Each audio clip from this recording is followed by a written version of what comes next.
सुबह का समय था। बाजार में सड़क के किनारे सुमित्रा देवी हमेशा की तरह टोकरी में मछली बेच रही थी। उनकी दो बेटियां रेखा और प्रिया दूर सीमा पर देश की सेवा में लगी हुई थीं। दोनों बहनें आर्मी ऑफिसर थीं। उन्हें बिल्कुल भी अंदाजा नहीं था कि उनकी मां किस परिस्थिति में जीवन बिता रही हैं, और आज उनकी मां के साथ कुछ ऐसा होने वाला था जो उनकी आत्मा को झकझोर देगा। सुमित्रा देवी चुपचाप मछली बेचने में व्यस्त थीं। तभी एक इंस्पेक्टर जिसका नाम दीपक वर्मा था मोटरसाइकिल पर आया। उसने बाइक सड़क के किनारे रोक दी और गुस्से में बोला, तुम्हारी इतनी हिम्मत कैसे हुई सड़क के किनारे मछली बेचने की? तुम्हारी वजह से यहां जाम लग सकता है, जल्दी यहां से हट जाओ। यह कहकर उसने अचानक टोकरी को जोर से लात मारी। मछलियां जमीन पर बिखर गईं। चारों तरफ मछलियों की गंध फैल गई और लोग तमाशा देखने के लिए ठिठक कर खड़े हो गए।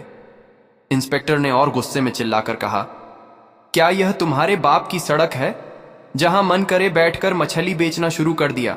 अगर बेचना है तो अपनी जगह पर जाकर बेचो। सुमित्रा देवी चुपचाप उसकी बातें सुनती रहीं, अपमान सहन करती रही। उनकी आंखों में आंसू आ गए, लेकिन उन्होंने कुछ नहीं कहा और जमीन पर बिखरी हुई मछलियों को उठाना शुरू कर दिया। भीड़ में खड़े लोग बस तमाशा देख रहे थे। किसी ने विरोध नहीं किया, किसी ने मदद भी नहीं की। भीड़ में एक लड़का था जो सोशल मीडिया पर मशहूर था। उसने अपना मोबाइल निकाला और पूरी घटना को रिकॉर्ड करना शुरू कर दिया। इंस्पेक्टर उसे डांटता रहा, अपमान करता रहा और लोग बस हंसते हंसते देखते रहे। सुमित्रा देवी मन ही मन सोच रही थी, अगर मेरी दोनों बेटियों को यह पता चलेगा तो क्या होगा? काश वे इस घटना को कभी ना जाने, वरना तूफान आ जाएगा। आंखों में आंसू लिए मछलियां टोकरी में वापस रखकर वह धीरे धीरे घर की तरफ चल दी। इधर जिस लड़के ने वीडियो बनाया था वह घर पहुंचकर वीडियो को सोशल मीडिया पर अपलोड कर दिया। कैप्शन में लिखा, इस बूढ़ी मां की कोई गलती नहीं थी, लेकिन इंस्पेक्टर ने उनकी मछलियां फेंक दी और सड़क पर अपमान किया। क्या यह सही है? वीडियो तेजी से वायरल हो गया। लोग शेयर करने लगे, कमेंट करने लगे। सब इस घटना को गलत बता रहे थे। कुछ देर बाद वीडियो प्रिया के मोबाइल पर पहुंचा। वीडियो देखते ही उसका खून खल उठा। उसने कभी सोचा भी नहीं था कि उसकी मां के साथ ऐसा बर्ताव किया गया है। लोगों के सामने अपमान किया गया है, यहां तक कि थप्पड़ भी मारा गया है। प्रिया ने तुरंत वीडियो अपनी बड़ी बहन रेखा को भेज दिया। रेखा वीडियो देखकर गुस्से से लाल हो गई, आंखों में आंसू आ गए। मन ही मन सोचा, काश पिताजी होते तो हमें यह दिन नहीं देखना पड़ता। हम इतनी मेहनत करके इस मुकाम पर पहुंचे हैं, फिर भी मां को सुख नहीं दे पाए। लेकिन मैं उस इंस्पेक्टर को छोड़ूंगी नहीं, बदला लेकर ही रहूंगी। वीडियो देखने के बाद रेखा ने तुरंत प्रिया को फोन किया। उसकी आवाज में गुस्सा साफ था। प्रिया, तुम यहीं रहो, मैं घर जा रही हूं और उस इंस्पेक्टर से बदला लूंगी। प्रिया ने तुरंत कहा, नहीं दीदी, मैं भी तुम्हारे साथ चलूंगी। मां के साथ जो हुआ वह मैं बर्दाश्त नहीं कर पा रही हूं, उसे उसकी औकात दिखानी ही होगी।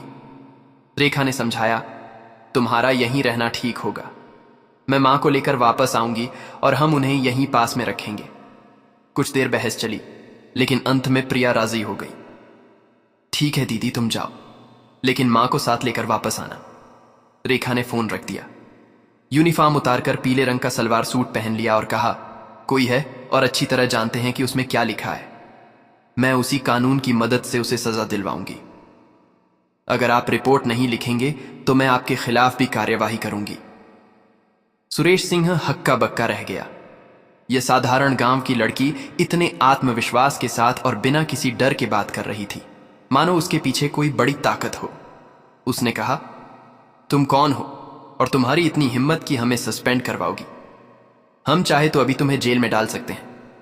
रेखा ने कुछ नहीं कहा और अपना सरकारी आईडी कार्ड टेबल पर रख दिया। आईडी देखकर सुरेश सिंह की आंखें फटी रह गईं।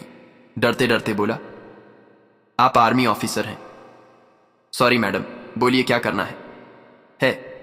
रेखा ने सख्त लहजे में कहा, इस थाने की हालत बहुत खराब है। यहां न्याय जैसी कोई चीज नहीं है। सॉरी कहने से कुछ नहीं होगा। अब मैं सीधे आपके और आपके इंस्पेक्टर के खिलाफ कार्रवाई करूंगी। यह कहकर थाने का दरवाजा खुला और इंस्पेक्टर दीपक वर्मा अंदर आया। लड़की को देखकर हल्की सी मुस्कान के साथ पूछा, क्या बात है, क्या करने आई हो?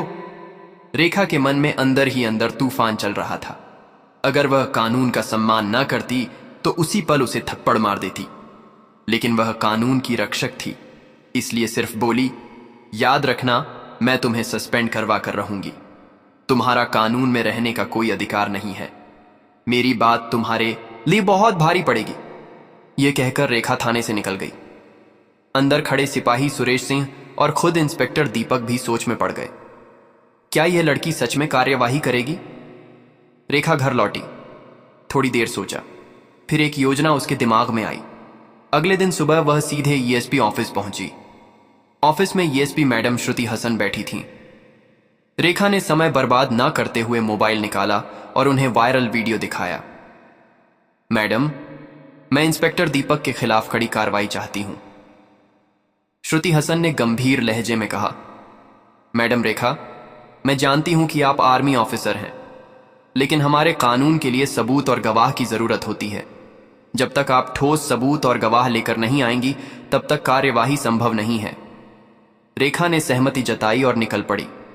घर लौटकर उसने उसी सोशल मीडिया अकाउंट की जांच शुरू की जहां से वीडियो पोस्ट हुआ था। कुछ घंटों में उसने उस लड़के को ढूंढ निकाला जिसने वीडियो बनाया था। वह उसके घर गई और बोली, तुमने यह वीडियो अपनी आंखों के सामने रिकॉर्ड किया है। मुझे इसका मूल संस्करण चाहिए और तुम्हें ही गवाह बनना होगा। लड़का पहले डर गया, फिर राजी हो गया और उसे बिना संपादन वाला वीडियो दे दिया। रेखा उसे साथ लेकर फिर से ईएसपी ऑफिस पहुंची। श्रुति हसन ने सबूत देखे, फिर सीधे डीएम अखिलेश को फोन किया। डीएम ने वीडियो देखा और दंग रह गए। इस इंस्पेक्टर ने बहुत गलत किया है और कानून के खिलाफ काम किया है। इसे सजा मिलनी चाहिए। अगले दिन ही डीएम ने जिले के सबसे बड़े ऑफिस में प्रेस मीटिंग रखी। सुबह 11 बजे जिला मुख्यालय के बड़े कॉन्फ्रेंस हॉल में डीएम अखिलेश की प्रेस मीटिंग शुरू होने वाली थी। हॉल के बाहर मीडिया की गाड़ियां कतार में खड़ी थीं। हर बड़े अखबार और न्यूज चैनल के रिपोर्टर कैमरे के साथ अंदर जाने की तैयारी कर रहे थे।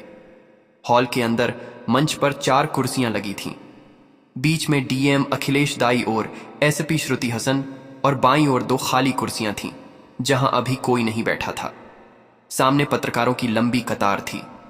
डीएम ने टेबल पर रखी घंटी बजाकर कहा, सभी पत्रकार बैठ जाएं, मीटिंग शुरू हो रही है।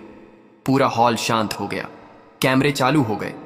डीएम ने गंभीर लहजे में बोलना शुरू किया। कल सोशल मीडिया पर एक वीडियो वायरल हुआ है जहां एक पुलिस इंस्पेक्टर ने एक वृद्ध महिला के साथ सड़क पर दुर्व्यवहार किया है, मछली की टोकरी फेंक दी है, थप्पड़ मारा है और खुलेआम अपमान किया है। यह सिर्फ नैतिकता के खिलाफ नहीं है, हमारे कानून और पुलिस आचार्य संहिता के भी खिलाफ है। पत्रकारों के कैमरे क्लिक क्लिक करने लगे।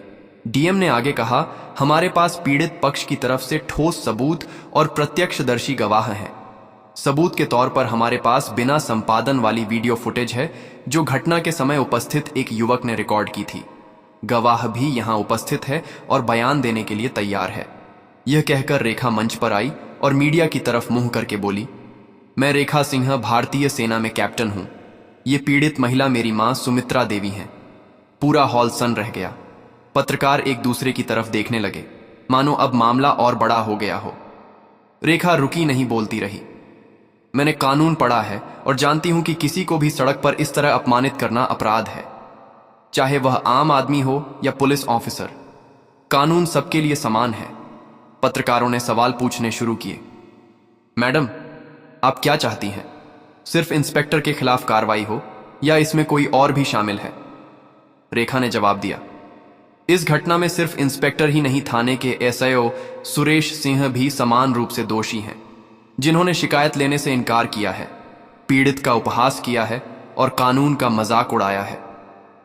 ईएसपी श्रुति हसन ने माइक्रोफोन लिया और बोली, हम आंतरिक जांच शुरू कर दी है, लेकिन क्योंकि मामला गंभीर है और पीड़ित पक्ष के पास पुख्ता सबूत हैं, मैं सिफारिश करती हूं कि दोनों अधिकारियों को तुरंत निलंबित किया जाए ताकि जांच निष्पक्ष हो। डीएम ने सिर हिलाकर आदेश पढ़ा। तत्काल प्रभाव से इंस्पेक्टर दीपक वर्मा और एसएओ सुरेश सिंह को निलंबित किया जाता है। इस आदेश की प्रति पुलिस मुख्यालय और राज्य गृह मंत्रालय को भेजी जाएगी। पत्रकारों में फुसफुसाहट शुरू हो गई। इतनी जल्दी कार्रवाई है तो एक मिसाल है। मीटिंग खत्म होते ही डीएम ने जिला प्रशासन के कानूनी सलाहकार को बुलाया। मैं पूरी प्रक्रिया को कानूनी ढांचे के भीतर करना चाहता हूं। नोटिस तैयार करें और निलंबन पत्र तैयार करें। कानूनी सलाहकार ने बताया, सर, पहले हमें एक चार्ज शीट बनानी होगी जिसमें आईपीसी की धाराएं और पुलिस अधिनियम के तहत की गई गलतियां लिखी होंगी। फिर एक विभागीय जांच समिति का गठन किया जाएगा। हालांकि निलंबन आदेश तत्काल प्रभावी हो सकता है ताकि आरोपी जांच को प्रभावित ना कर सके। डीएम ने तुरंत आदेश दिया और 2 घंटे में निलंबन पत्र तैयार हो गया। इस बीच गांव में यह खबर आग की तरह फैल गई। बाजार के लोग एक दूसरे को बताने लगे, सुना है, सुमित्रा देवी के साथ जो हुआ था अब उसका न्याय होने वाला है। उसकी बेटी आर्मी ऑफिसर है, उसने यह सब करवाया है।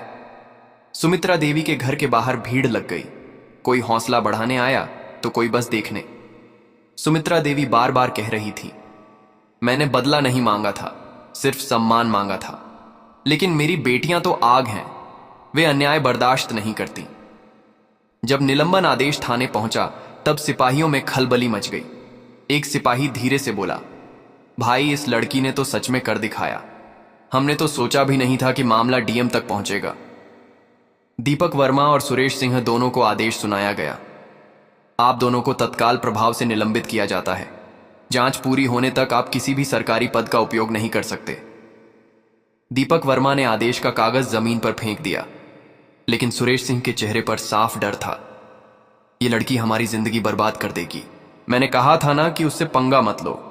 शाम होते ही टीवी चैनलों की हेडलाइन चलने लगी, इंस्पेक्टर और एसओ निलंबित, आर्मी ऑफिसर मां को न्याय दिला पाई। वायरल वीडियो बन गया। हथियार पुलिस अधिकारियों पर पड़ी सजा की हथौड़ी रेखा के मोबाइल पर एक के बाद एक कॉल आने लगे। कोई बधाई देने के लिए, कोई मीडिया इंटरव्यू के लिए। लेकिन रेखा ने सिर्फ कहा, यह सिर्फ मेरी मां का मामला नहीं है, यह उन सभी के लिए है जिनके साथ चुपचाप अन्याय होता है। 1 हफ्ते बाद विभागीय जांच में सबूतों और गवाहों के आधार पर दोनों अधिकारी दोषी पाए गए। रिपोर्ट में लिखा गया कि इंस्पेक्टर दीपक वर्मा ने पद का दुरुपयोग किया है, अनुशासन तोड़ा है और जनता के साथ अशिष्ट व्यवहार किया है। एसओ सुरेश सिंह ने शिकायत लेने से इनकार करके कर्तव्य की उपेक्षा की है। राज्य पुलिस मुख्यालय से आदेश आया कि दोनों अधिकारियों को बर्खास्त किया जाए और उनके खिलाफ आपराधिक मामला दर्ज किया जाएगा। जब यह खबर सुमित्रा देवी के घर पहुंची तो रेखा ने सिर्फ कहा, मां, अगर आप हमारे चैनल पर नए हैं तो चैनल को सब्सक्राइब और लाइक जरूर करें और साथ में बेल आइकन को दबाना ना भूलें। न्यू क्राइम स्टोरी के लाइक और सब्सक्राइब जरूर करें।